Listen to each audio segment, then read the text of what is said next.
Guys, in this video we're going to talk about imports in Python, how they work, and what to be careful about when importing some modules.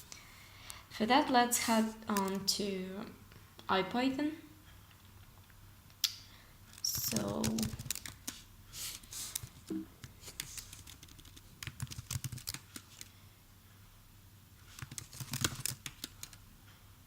if you have never used IPython before, it's just a better version of Python interpreter because you get extra help here. It's much easier to test things out.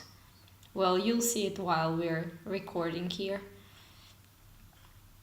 So when we say about importing a module, this module can be a standard library, Python standard library module, or it can be any module you created yourself.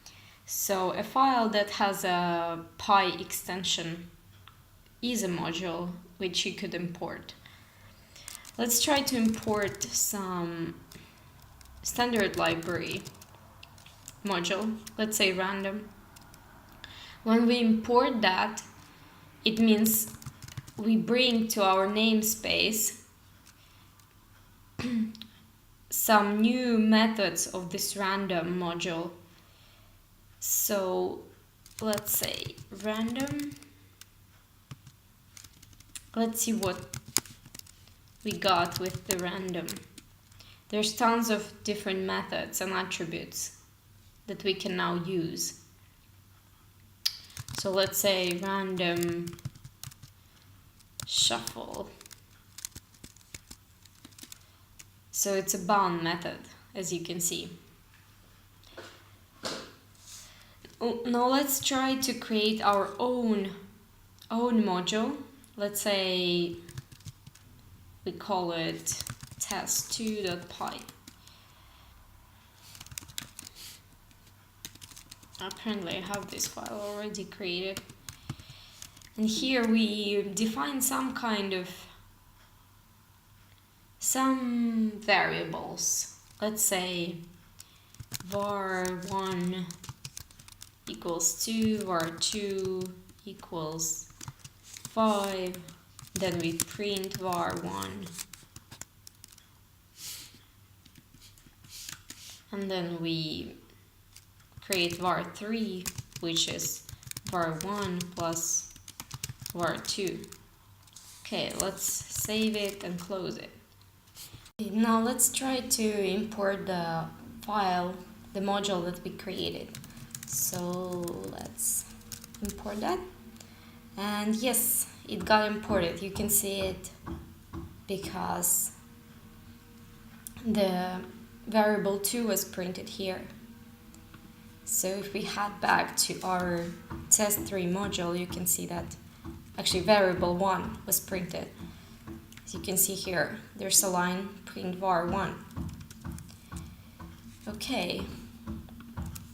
Now, what do you think would happen if we try to modify the variables directly here in IPython of module test3? And the way we can access these variables is through this module's name. So test3 var1, test3 var2, test3 var3. So as you can see, we can access all of those attributes. You can also see what else is defined in test3 via the dir, and you can see that those 3 are here as well. Now, to modify those, we can use the same type of syntax. So let's put to var1 4. Now what if we print now test3 var1? Sorry, I forgot the parentheses because it's Python 3. It prints a 4. so it keeps the modified value. And now, what happens if we import test3 again? Would these variables be overridden? Would var1 become again 2, or would it be still 4? What do you think? Well, let's test it out. Test3 var1. And yes, as you can see, it's still a 4. That's because when we import a module, we create an object that will be imported every time we use import statement in the future. So when we modify the variables for the module 3, for a test3 object module, we actually modify these object attributes and not the initial files. So that's how it works. Let's assume there's a case when you want to modify the initial module's variables. So let's say you want to put in the module the variable 1 to 4 in the initial file. So let's do that now. Let's head to test3 module and modify variable 1 to 3 and then just save it. Now, what would happen if we import again test3? As you can see, the variable 1 is still 4 because we imported this module and the object was created the first time we imported, and the object remains the same. So the object is not recreated when the module changes. But what if we want to actually keep this